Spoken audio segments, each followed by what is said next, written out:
घना जंगल, अंधेरी रात, आसमान पर बादलों की गड़गड़ाहट गूंज रही है। पेड़ों के बीच अजीब सी सरसराहट और फुफकार सुनाई देती है। अचानक जमीन हिलने लगती है और एक झील के बीच से एक भयानक साया उठता है। यह कोई साधारण सांप नहीं, बल्कि प्राचीन शापित प्राणी है, ज़ॉम्बी मेडुसा एनाकोंडा। उसकी आंखों से हरे जहरीले प्रकाश की किरणें निकलती हैं और जहां भी पड़ती हैं, वहां जीवन मरकर ज़ॉम्बी बन जाता है। जंगल के जानवर कांप उठते हैं, पक्षी चीखते हुए उड़ जाते हैं और वातावरण मौत की चादर ओढ़ लेता है। इसी बीच दूर पहाड़ की चोटी पर एक विशालकाय काला साया दिखाई देता है। वो और कोई नहीं बल्कि धरती का राजा किंग कॉन्ग है। वो गुस्से में अपनी छाती पीटता है और जोरदार दहाड़ से पूरा जंगल हिला देता है। कॉन्ग को पता चल चुका है कि उसके इलाके में कोई ऐसा दुश्मन आ गया है जो न केवल उसे बल्कि पूरी धरती को खतरे में डाल सकता है। वैज्ञानिकों की एक टीम जो स्कल आइलैंड पर रिसर्च कर रही थी, घबराई हुई है।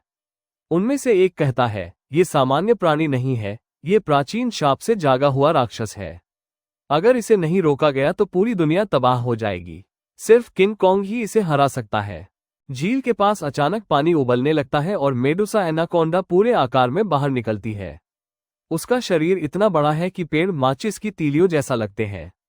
उसकी जहरीली फुफकार से पेड़ जलने लगते हैं और जमीन फटने लगती है। वो कॉन्ग की ओर बढ़ती है और फुफकारते हुए कहती है, कॉन्ग, तेरी सत्ता अब खत्म होगी। इस दुनिया का असली मालिक मैं हूं। कॉन्ग उसकी ओर दौड़ता है और दोनों का भीषण युद्ध शुरू होता है। कॉन्ग के मुंह और एनाकोंडा के विशाल जबड़े टकराते हैं। हर टकराव से धरती हिल जाती है। कॉन्ग उसे पकड़कर जमीन पर पटक देता है, लेकिन एनाकोंडा अपनी जहरीली पूंछ से उसे जकड़ लेता है। कॉन्ग गुस्से में दहाड़ता है और अपने विशाल हाथों से पूंछ को तोड़ने की कोशिश करता है। लेकिन ये लड़ाई और भी खतरनाक हो जाती है जब एनाकोंडा अपनी आंखों से हरे ज़ॉम्बी किरणें छोड़ती है। पास के जानवर, शेर, गोरिल्ला, मगरमच्छ सब धीरे धीरे ज़ॉम्बी बन जाते हैं और कॉन्ग पर टूट पड़ते हैं। कॉन्ग चारों ओर से घिर जाता है। वैज्ञानिक और सैनिक ये दृश्य देखकर हक्के बक्के रह जाते हैं। लेकिन कॉन्ग हार नहीं मानता। वो अपनी ताकत से उन ज़ॉम्बी जानवरों को एक एक कर पटकता है और फेंक देता है। तूफान और बारिश शुरू हो जाती है।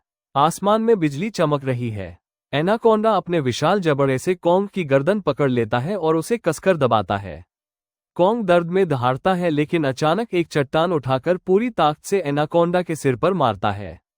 एनाकोंडा चीखता है, लेकिन ज़ॉम्बी ताकत उसे फिर जीवित कर देती है। वो हंसते हुए कहता है, मैं अमर हूं, मुझे कोई नहीं मार सकता। कॉन्ग अब और गुस्से में आ जाता है। वो एनाकोंडा की पूंछ पकड़कर उसे घसीटते हुए पहाड़ की चोटी पर ले जाता है। बिजली कड़कती है, आसमान आग की तरह चमक रहा है। कॉन्ग जोर से दहाड़कर अपने दोनों हाथों से एनाकोंडा को उठाता है और पहाड़ से नीचे पटक देता है। इस टक्कर से जमीन फट जाती है और एनाकोंडा का शरीर टूटने लगता है।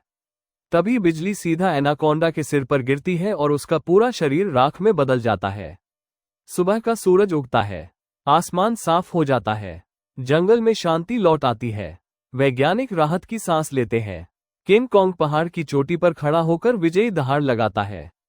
पूरी धरती उसकी गूंज सुनती है। नैरेटर की आवाज गूंजती है, जहां अंधकार था, अब वहां रोशनी है।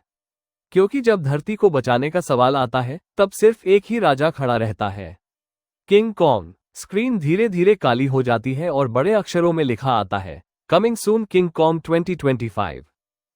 कृपया करके हमारे चैनल को लाइक और सब्सक्राइब करना न भूलें।